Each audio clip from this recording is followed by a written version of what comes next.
ketemu lagi di acara Stand Up Comedy Show. Ini kalian udah ada yang kenal sama kita bertiga?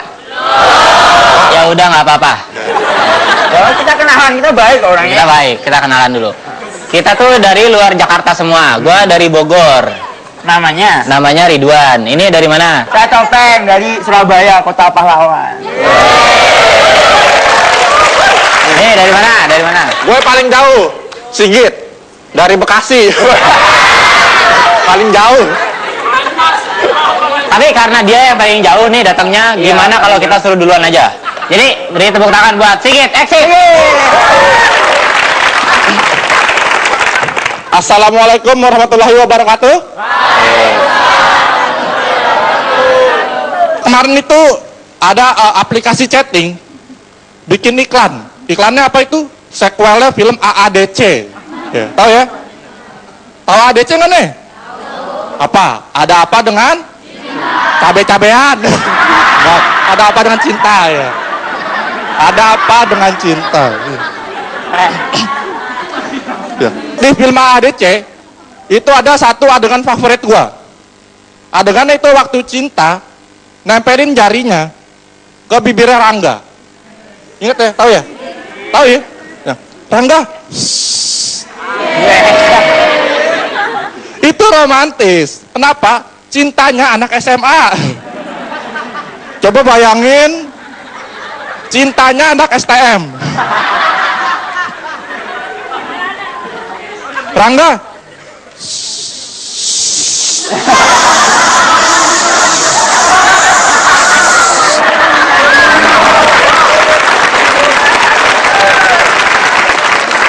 Rangganya dipilok. Iklan aplikasi chatting itu keren ya, gue seneng. Nah, kalau iklan yang gue benci itu iklan pas lagi nonton bola. Ada ya, jadi kita nonton bola, tiba-tiba iklan. Ada layarnya di bawah, bola jadi kecil. Itu nyebelin banget ya. Bahkan ada namanya iklan colongan. Iklan colongan apa? Itu jadi komentatornya nyebutin tagline iklan pas lagi gol. Misalnya, gol, ceger. Itu tagline. Gue takut lama-lama ini tagline ini muncul nggak cuma pas gol, pas lagi main juga.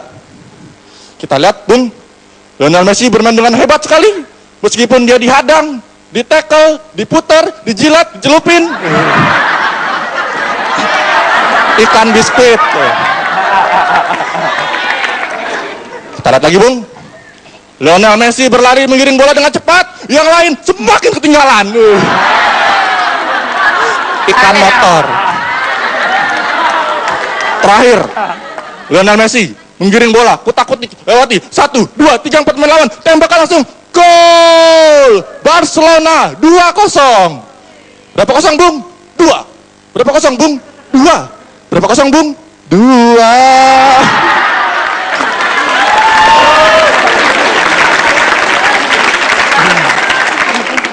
Kemarin bulan November tanggal 25 kita ngerayain hari apa? Hari Guru. Hari Guru. Oh, mana sih?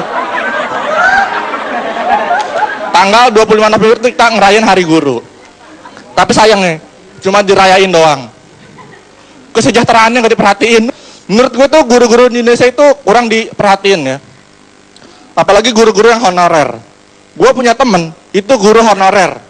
Gajinya berapa sebulan? 450.000. 450.000. Itu kalau dihitung berarti sehari dia digaji 15.000. Foto sama lumba-lumba aja nggak dapet. 15.000. Makanya kita berharap supaya Menteri Pendidikan kita yang baru itu bisa ya meningkatkan kesejahteraan guru ya. Tepuk tangan boleh. Gua ngomong gini bukan tanpa alasan ya. Bokap gua guru. Alhamdulillah PNS. Coba bayangin kalau misalnya bokap gue itu guru honorer. Bayangin perasaan gue. Gue nggak bisa foto bareng lumba-lumba. Bayangin. Ngomong soal pendidikannya. Pendidikan itu buat gue itu nggak cuma ada di dalam sekolah. Ya bener ya. Ada di luar sekolah juga. Bahkan kita bisa belajar dari acara TV. Asal acaranya benar. Ya, asal acaranya benar. Jangan kebanyakan nonton sinetron. Karena menurut gua, sinetron sekarang itu belum ada yang mendidik. Gue belum pernah lihat tuh ada sinetron judulnya ganteng-ganteng Pitagoras. Ya. Mahabharata ujian nasional. Oh. Tukang fotokopi makalah naik haji. Oh. Pulang haji jadi ustadz, ceramah. Saudara-saudara, kita ini diciptakan oleh Tuhan dalam keadaan yang berbeda-beda. Berbeda-beda bangsa, berbeda-beda suku, berbeda warna kulit. Hitam putih 500, berwarna 1000, cetak foto 2000.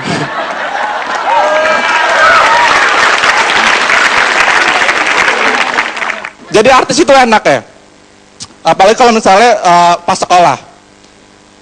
Andai kata gue nih jadi guru punya artis, punya murid artis, Raisa lah misalnya, Raisa. Enak ya. Itu Raisa bikin salah, nggak bakal gue marahin. Misalnya lagi ulangan ya. Anak-anak, kita ulangan. Pak, ya Dono, belum belajar. Coba suruh belum belajar. Ulangan. Wah, Pak, ya Raisa, belum belajar. Ya udah, kamu pulang dulu, belajar di rumah. Rumah saya jauh, pakai motor bapak. Raisa ke parkiran, naik motor gurunya, motor ereking, stang jepit, knalpot bobokan.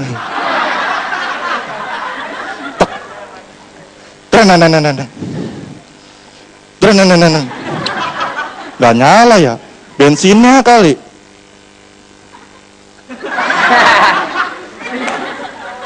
Businya kali ya.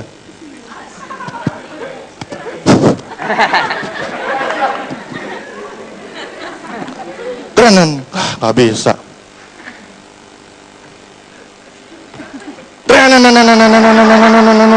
Terima kasih, saya Sigit Taksip.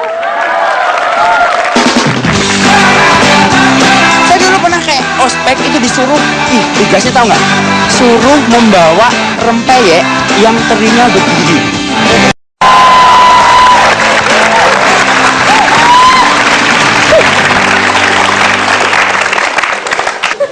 Ini Gibran siapa nih? Yang jauh lagi. Yang jauh lagi. Tadi Bekasi berarti Surabaya. Surabaya lah. Oh, ya mau ngomongin apa kamu, Peng? Aku mau ngomongin STM juga. Jadi beri tepuk tangan buat Topeng.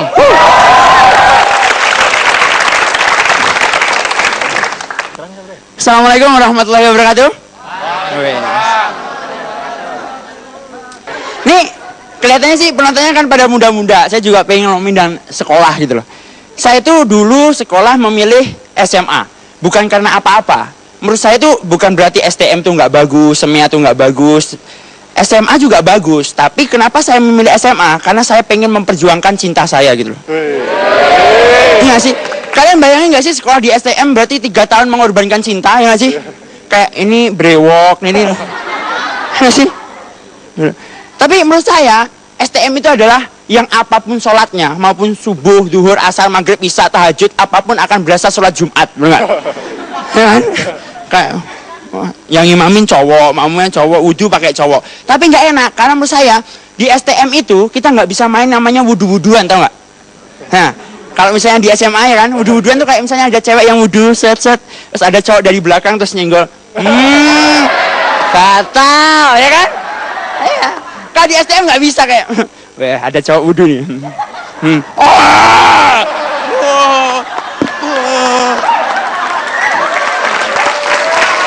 Gitu. Dan di SMA kan imbang gitu, maksudnya imbang tuh enak gitu loh. Kalau misalnya ada perlombaan basket ya kan, ada perlombaan basket selalu cowoknya yang main kayak, keren. Di pinggir lapangan pasti ceweknya, ya. STM coba, lomba basket, cowoknya, yang di pinggir lapangan, ayo, kalau berantem siap, nggak imbang, terjadi nggak imbangan gitu. Iya, sama halnya kan ini kan kayak penontonnya SMA, terus kuliah gitu loh. Kalau kuliah tuh menurut saya paling nggak suka itu proses ospeknya, tau nggak? Ospek itu menurut saya kegiatan yang nggak terlalu penting amat. Itu ospek itu hanya acara senior mencari junior, betul nggak? Ya. Kayak tempat TP senior gitu aja, ya nggak? Tapi menurut saya, kalian percaya nggak? Setelah saya mengamati selama 4 tahun kuliah, lebihnya 3 tahun. Ternyata tipe senior itu ada 3. Tipe senior atau ospek itu ada 3. Yang pertama adalah tipe senior yang sok bijak, tau nggak? Tipe senior sok bijak itu biasanya mahasiswa dikumpulin di lapangan, terus dia di depan sendiri kayak, mahasiswa itu agen perubahan. Kalau kalian seperti ini, mau jadi apa Indonesia? Kayak gitu. Sosok yang pidato kayak yang pencipta BKKBN semua yang nyiptain dia loh ya. Semua UD yang nyiptain dia kayak sok bijak gitu. Wah, kayak sok keren, apapun kata-katanya dicatat dalam buku. Tipe yang kedua itu tipe yang emosional. Nah, yang kayak, apa ini? Terlambat. Kalian masih macam apa? Kayaknya mereka juga tanya, namamu siapa? Lulusan STM tuh pasti ya. Lulusan STM. Nah, tipe yang ketiga ini tipe yang menurut saya ambigu. Bijak enggak, emosional enggak. Ini adalah tipe pengadu. Tahu nggak? Tipe pengadu itu biasanya ya, ini mahasiswanya baris. Terus yang bijak tuh kan pidato di mahasiswa macam apa. Tipe pengadu biasanya di pinggir. Terus, Kak, ada yang ngantuk, Kak. Kayak, Kak, ini. Dengerin tuh. Nggak punya kebijakan tapi sok. Saya dulu pernah kayak ospek itu disuruh, tugasnya tahu nggak? Suruh membawa rempeyek yang terinya berdiri.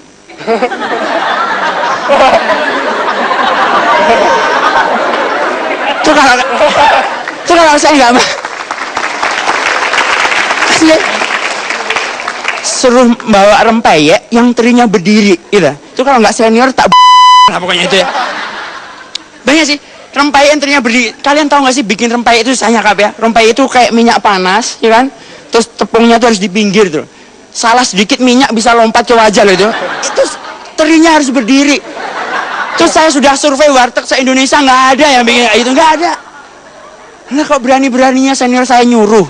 Itu pelanggaran yang pertama. Pelanggaran yang kedua itu kayak gini, Tuhan menciptakan teri itu apa? Tengkurap kan? Ya kan? Di laut. Lah kok senior berani-beraninya nyuruh teri berdiri, ya kan? Senior melawan Tuhan, ya kan? Wah, dosa ini. Iya kayak gitu. Tapi menurut saya gini, kalau kalian kuliah, nih tiba, ada perbedaan antara mahasiswa dengan waktu SMA dulu. Nih, paradigma nih. Kalau misalnya kalian dulu SMA, kelas 1 pasti kalian sopan, ya Kak, ya kan? Kelas 2, ya Kak. Kelas 3 kayak, apa lo kelas 1? Hah? Bisa jahit. Itu kelas SMA, SMP, SMA gitu. Tapi kalau kuliah itu bedanya gitu. Semester 1 kalian pasti, misi Kak, ya kan? Semester 2, misi Kak. Semester 14. Misi D, perpustakaan mana? Skripsi, ya kan? Kayak gitu. Jadi orang ganteng tuh enak gitu, betul nggak sih? Saya sebagai orang yang agak ganteng merasa agak enak. Serius sih. Rangga, betul nggak sih? Rangga itu tinggal modal apa? Ngetik cinta, tanda tanya. Itu cinta langsung di kasur dodak. Betul nggak sih? Itu kayaknya yang membuat kos-kosan cewek mudah rusak, ya kan? Cewek kalau diketik cinta itu dak. Itu cewek diketikin undang-undang, rumahnya yang rusak tuh. Kayak gitu. Dan di sekolah ADC itu kenapa sih setiap kisah romantisme, perjuangan, pertemuan dan perpisahan tuh selalu diawali dan diakhiri di bandara? Masih kayak bandara itu kayak gitu kan ya? Kayak emang beda purnama di Indonesia dan di New York, ya kan? Kayak maksudnya kenapa sih selalu di bandara? Padahal di bandara kan waktu boardingnya kan telat gitu, harus cepet. Tapi itu nggak berlaku di Indonesia. Kalau di Indonesia bisa, karena pesawat Indonesia kan selalu telat gitu kan. Tapi yang seharusnya romantis jadi gagal menurut saya. Kayak misalnya Rangga udah mau berangkat, terus Cinta dari belakang. Rangga, emang beda waktu di New York sama di Indonesia? Aku tuh rindu kamu. Santai kok, pesawatnya telat, yuk ngopi dulu, yuk ngopi. Jadi nggak romantis gitu loh. Ya. Dan sekolah ADC itu kayak semua puisi. Tapi yang puisi nggak asik karena ada chattingnya itu loh. Ya. Saya tuh bayangin kayak puisi lagi asik kayak detik nggak akan pernah bisa berjalan mundur. Tapi waktu akan terus melaju menuju harapan kita. Terus tiba-tiba chat. Ternyata invitation get. Sekian saya Topeng, selamat malam. Temen gua ada tuh yang maniak dia, cincinnya banyak banget. Itu saking banyaknya semua jari dipasangin cincin sama dia. Jari tangan, jari kaki, sampai jari-jari motor dipasangin cincin. Assalamualaikum warahmatullahi wabarakatuh. Kita gue pengen bahas masalah kriminal. Sekarang tuh kriminalitas udah terlalu merajalela. Pelakunya udah nggak pandang usia. Bocah-bocah kecil di kampung gue kalau ketemu orang udah sosokan kayak preman, malak-malak. Cuman yang gue bingung kalau preman beneran kan malak paling duitnya buat mabuk. Anak kecil malak buat apaan?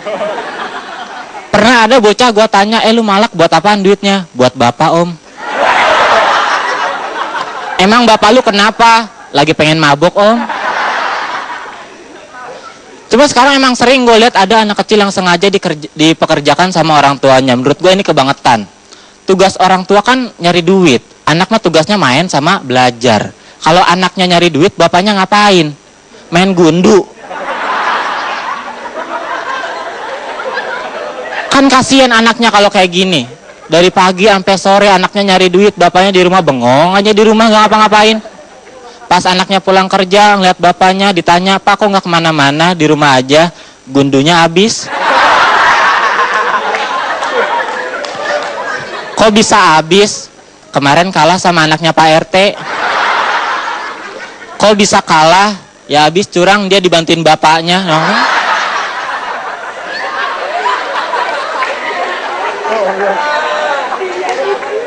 Kriminalitas itu udah nggak pandang usia pelakunya. Kemarin gue baca berita ada kakek-kakek umur 67 tahun ketangkap polisi gara-gara ketahuan jadi kurir narkoba. Lu bayangin, kakek-kakek kan udah tua, pikun, jadi kurir.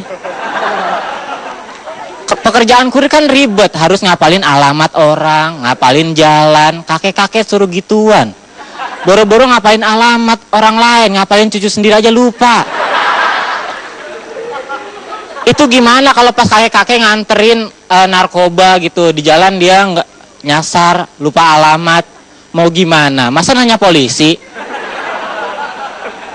Ada polisi disamperin, selamat siang Pak, selamat siang Kek, saya mau ngirim barang nih, tahu alamat ini nggak? Coba lihat Kek, wah ini mah alamat saya Kek, ayo.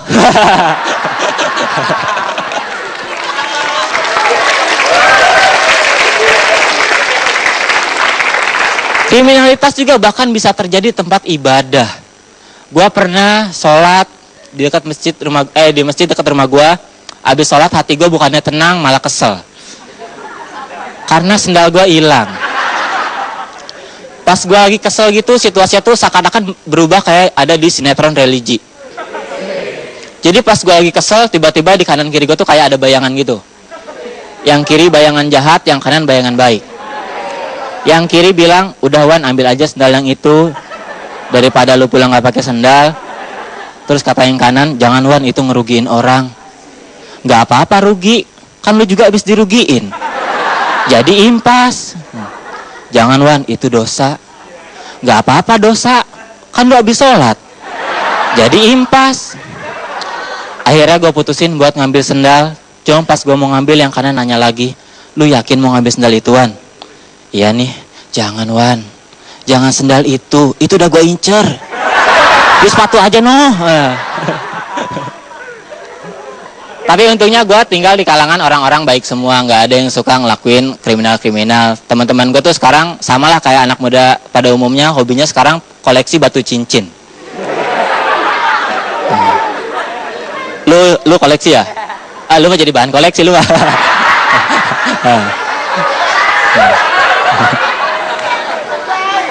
Temen gue ada tuh yang maniak dia, cincinnya banyak banget. Itu saking banyaknya semua jari dipasangin cincin sama dia. Jari tangan, jari kaki, sampai jari-jari motor dipasangin cincin sama dia.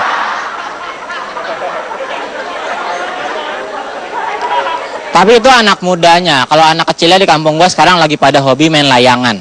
Sini ada yang waktu kecil suka main layangan? Kalau ada berarti lu keren. Karena menurut gua main layangan itu adalah salah satu permainan anak kecil yang paling bonafit. Modalnya gede. Coba aja lu hitung, harga layangan sekarang berapa? Paling 3.000 kan? lu terbangin, putus, lu kejar, tabrak motor.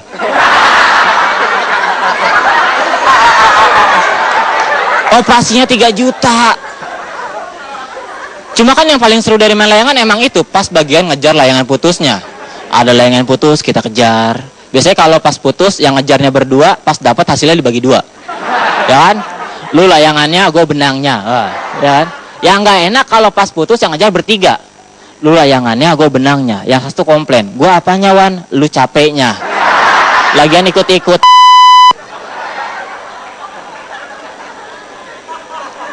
Itu anak-anaknya, kalau orang tuanya, ibu-ibunya di kampung gua beda lagi, hobinya ngerujak. Apa aja dirujak. Ada mangga dirujak, ada jambu dirujak. Kadang cuma ada garam sama kecap aja mereka ngerujak.